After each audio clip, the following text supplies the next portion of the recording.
So I'd like to take up Anne West's argument she's developed about this issue of prioritising school discretion over who they get to educate at the expense of parental choice, and particularly parental choice for families who are less able to navigate the system.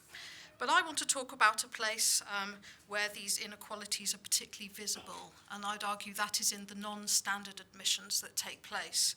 These are the 1 in 5 of all admissions that take place at a non-standard time, where the standard time in England is usually at age 5 and at age 11. They take place because families move house, because families arrive to the country for the first time, because children need to or are asked to switch schools for some reason whilst not moving house, or because for some reason a child is returning into the state maintained system. These non-standard admissions are almost twice as likely to take place for a child that's eligible for free school meals. So there's a clear equity issue here. And these inequalities become even more pronounced when we look at children who are leaving a secondary school before the age of 16. They might be leaving because of the family's need or the family's choice, or because of the school's request, an exclusion or a managed move. They may be going to another mainstream school, to alternative provision, off to a special school, or to nowhere. We can't find out where they've gone. Of these children, 57% of them are eligible for free school meals.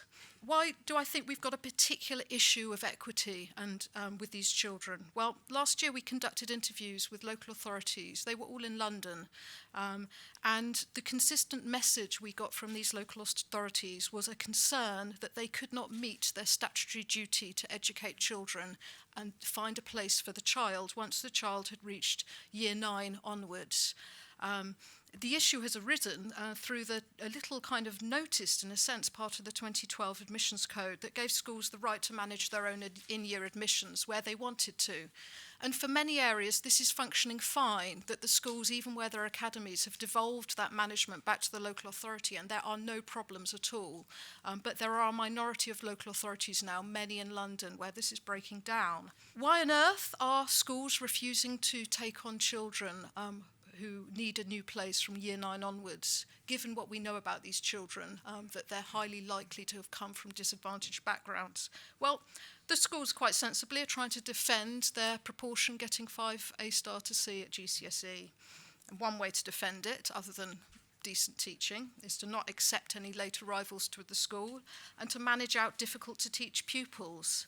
In some parts of the country, and particularly in London, the extent to which this is happening, we think, is a very serious issue indeed. And in our research, we found there were 6 schools where the percentage getting 5A to C would fall by over 10 percentage points if we reweighted that to take account of the time the pupils had actually spent in schools, including taking account of the results of the pupils who had left early for whatever reason.